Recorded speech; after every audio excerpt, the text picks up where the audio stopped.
What is going on? Welcome back to the CryptoLabs YouTube channel. My name is Colin Mason, and today I'm going to answer the question, if I were to start all over from day one, what would I do differently? And man, there was a long list, but I picked the top 6, and then I even added a little bonus. So I picked the top 7 things that I would do if I had to start all over from day one. And man, I learned a lot of lessons. I don't want to call them mistakes. I don't want to call them, catastrophes, because they weren't necessarily that. But I did learn a lot. I've been doing this for the last like 4.5 years. I've been investing in crypto, maybe 5 at this point. I've been investing in crypto, and more recently in DeFi for the last 3 or 4. And man, I learned a lot. And so what I wanted to do today is kind of walk through the 7 things that I would do if I had to start brand spanking new from the beginning. And they're a little controversial, so kind of stick with me here and hear me out. Don't just disagree with me right off the bat. Hear my logic, and then if you want to debate me in the comments, we can absolutely do that. Okay, so for the first one, I actually started with don't diversify right off the bat. And this is something that you probably hear if you were to pick up most investing books. They probably always talk about diversification, which is don't put all your eggs in one basket. Make sure you spread out your investments across as many things as you can. And I would actually say in the crypto space, and I actually got into a little bit of a debate with a gentleman inside the UIG. This was several years ago, where I said basically this: diversification doesn't always mean less risky. In fact, I think the farther out you go in terms of diversification, especially in the crypto space, or I should say specifically in the crypto space, is actually the more risk you're taking on. And he disagreed with me, and I think he actually came around by the end, because when I was describing is okay, and what I did is I picked, it was a group of 6 assets, right over here, and then I had 36 assets over here, and I said, which portfolio is less risky? And he actually was like, shoot, it's this one. It's the one with the 6. And the reason, and these weren't crazy projects on the right-hand side over here, right? The 36 that I picked from. These were solid projects. But when you look at it from a risk perspective, the more assets and projects you add to this portfolio, the farther out on the risk curve you go. And so if I had to start all over again, I wouldn't immediately diversify, because I remember when I first started crypto investing, it was I'm picking the top, not the top, but I'm picking 20 projects, because if I diversify across 20 projects, that's definitely less risk than if I were to pick my top 3 or top 4. And actually, if I had to start all over again, I wouldn't do that. I would stick with what are the top 3 or 4 projects, assets, tokens, coins that I want to invest in long term, and start building my treasury from day one, which is a little bit of a hint in the next one coming up here. But yeah, I would not start with diversification right off the bat. I would set a solid foundation, and then if I wanted to intentionally move out, I can definitely do that, but I wouldn't start with it. Where when I first started investing in crypto and with more decentralized finance activities, I was I want to do as many things as I possibly can, because that's less risky, and that's just not the case. That's just my opinion. Number 2, dial in my goals. Yeah, this is something I didn't have for my first couple of years in crypto. It was, how do I make as much money as humanly possible? And with that comes a lot of greed, if you will, because you start to try to squeeze more juice out of what you got, and you don't really take profits. So actually, maybe that's number 8, is take profits when you can. But I did not dial in my goals until about maybe 2 or 3 years into my journey. And this was through the last bull cycle and the bear cycle. I didn't really have goals. I didn't really know what I was doing. I just was really loving the experience and investing in a different sector. So as I started to mature, and as I started really teaching this stuff, as I learned and grew and, kind of mastered the idea of crypto investing, as well as being a DeFi investor and business owner, I realized how important creating goals are, and not even just goals, but specific goals. And what I mean by that is having a mission for the capital that you have. And your capital can have different missions. And so if you were to kind of use them as soldiers, right, having different missions or different kind of targets for the different parts of your portfolio, right? So the way I'd like to say this is when I'm working with fast track folks, and they're in my open office hour, they're in my Zoom room, and they're Colin, I'm these are the 4 or 5 positions that I'm in. This is what my bull run bag looks like. This is my treasury. This is my lending and borrowing, and this is my liquidity pools. I'll look at things and I'll be wait, what's the mission for this capital? Let's take a look at these 2 liquidity pools over here. What's the mission for this capital? And sometimes they can give me a good answer, and then other times they're you know what? I don't really know what the mission is for that. And so whenever I'm challenging folks on this, and it's in a good way, it's just to get them to critically think about, does each of my positions within my overall portfolio have a mission? And does it relate back to the main goals that you have? If the answer is no, I highly recommend doing that today. Do not delay this, because the more fluffy we are with our capital and the missions and the goals that we have, the less direct our decision making will be. It'll be a lot of emotional. A lot of emotions will start to come in, where it'll be, oh my god, the market's up, I'm doing this. Oh, the markets are down. Oh my gosh, I'm freaking out. I'm doing this. And if we have very specific dialed in goals, it's super easy. This mission, the capital, this capital over here, its mission is to do this. The metric is now to track, is it achieving that mission? The answer is no. Do we need to change things? The answer is yes. Keep on it. Don't distract yourself with what might be happening over here, right? So anyways, dial in my goals and be super specific is another thing that I would do from day one. Okay, the other thing I would do, yes, for sure. Okay, so this is something I had not done, and I definitely would, I would think about this a little different, okay? So when I first got started in crypto, I was doing a lot of bull run bag investing, meaning I would buy coins and tokens that I thought was going to appreciate in the short to midterm, and be more of like a swing trader in that aspect, right? Which is like, okay, I'm going to buy this because I think it'll go up in value, and then I'm going to try to sell it at the top, and then I'm going to rebuy at the bottom, and then I'm going to sell it at the top, and then rebuy at the bottom. And that's like swing trading, right? Like that is trading, and it can be rather challenging to do that, especially if you don't have like a trading background or like a technical analysis background, which I didn't when I got started. Like I knew nothing about it. I was just trying to ride the pumps up and try to take profit, and I never really did. And again, that's another topic for another video. Maybe it's the idea of taking profits, but never took profits.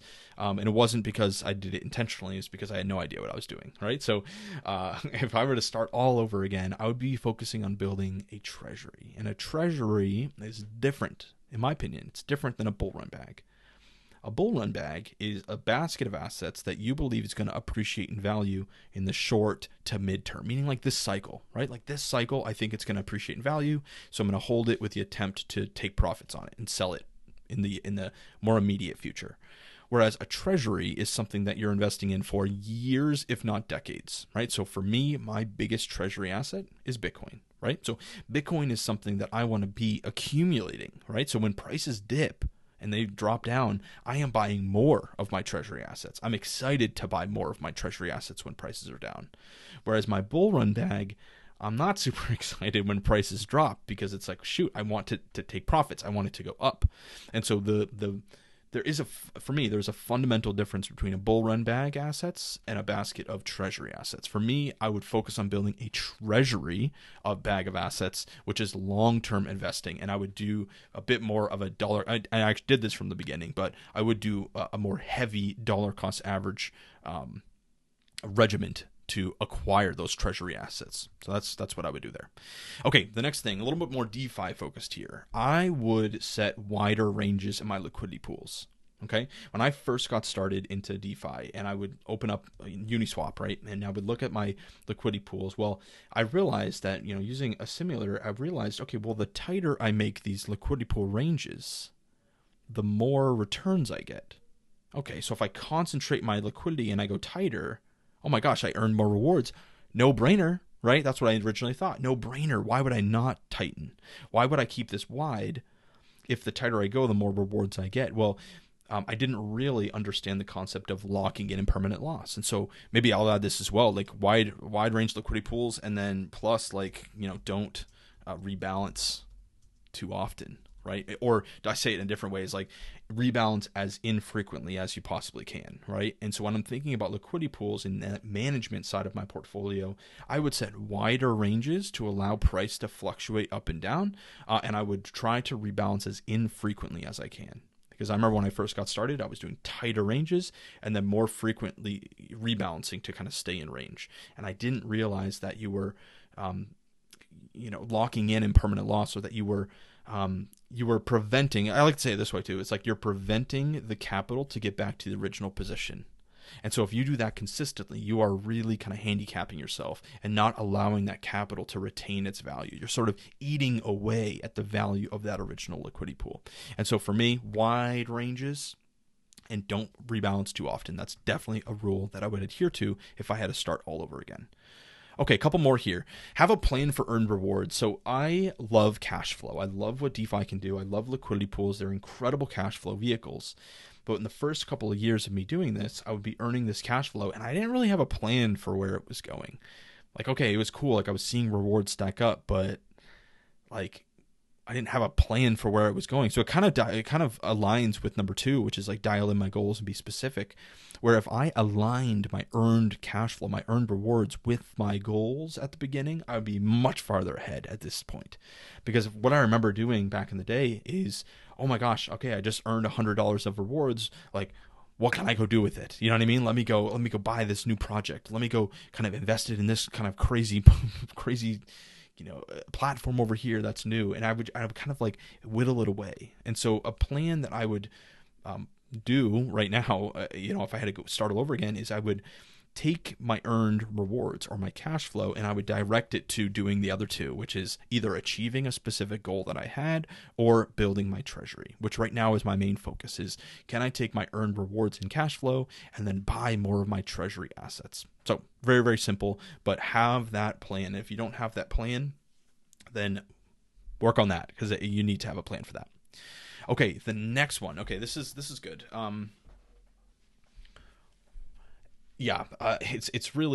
It's more important than you think. It's more important than you think, especially if you're using forms of leverage. And I'm talking about lending and borrowing specifically, right? So if you are lending an asset and borrowing something against it, you are taking on debt. You are taking on a liability on your balance sheet. And so when prices dip and prices pull back, the market pulls back, the health of that position, of that lending and borrowing position, it gets weaker. It gets more risky, right? So as prices come down, as market pulls back, those positions get more risky, right? And you get closer to the liquidation price. So something I would do from the beginning, if I had to start on day one, is have a portion of my portfolio. I'm talking, for me, no less than 5%, but probably between like 5 and 15% of my overall portfolio. 15's on the high end for me, but like 5 to 10, 5 to 15% of my portfolio value in stablecoins, in what we call dry powder, right? And by keeping in stablecoins, you prepare yourself for buying opportunities. So if Bitcoin is a treasury asset of mine and my mission is to accumulate more of it, and Bitcoin's at $110,000, let's say, and then Bitcoin dips down to 102, well, that might be a good buying opportunity, right? So that if I had stable coins on the sideline, I could buy more of my treasury asset, Bitcoin in this example, at that lower price, right? So that's one thing I would use the dry powder for. And the other one would be to reduce leverage or to kind of shore up or protect your original capital. So when you're lending and borrowing and you're lending ETH or you're lending Bitcoin or you're lending Solana or you're lending SUI or whatever, and those prices pull back, well, like I said, the health of that position also dips, right? Your LTVs rise, your health drops. And so I would use dry powder to pay down some of that liability or buy more of that asset and lend it to reduce the overall risk of that position. So those would be the kind of the two things that I do with dry powder, is either buying, with good opportunities, or I would reduce leverage and sort of protect what I already have there. So those are the two things that I would do, and that would help me prevent having to sell things to protect myself. So I don't want to sell things when they're down. I want to buy them when they're down, and I want to reduce the leverage when things are down. So hopefully all that makes sense. And then I had a little bit of a bonus here. So, and again, this one might be a little bit more controversial, but that's okay. The other thing that I would do if I had to start all over from day one is I would never, this is just for me, I would never put owned capital directly into liquidity pools.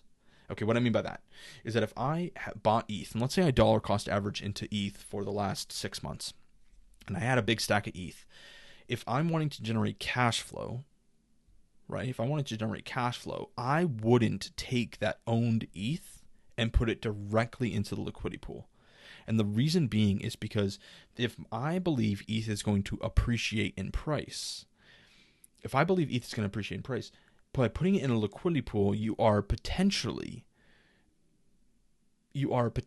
capping or preventing ETH from appreciating if it is overperforming the other asset. So let's give you an example. If I pair ETH with USDC and ETH is going up in value, my ETH is getting converted into USDC because ETH is outperforming USDC.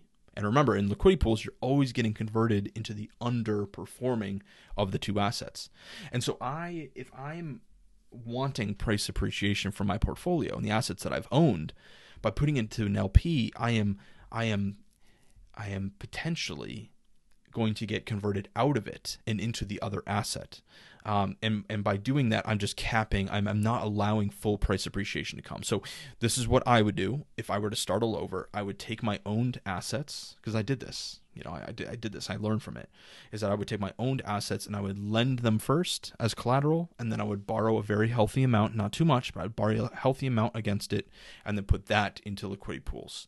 That way, with the liquidity pool now, I don't necessarily care too much about the impermanent loss, especially if prices are moving up, because I have the original capital in my lent position that can see that price appreciation.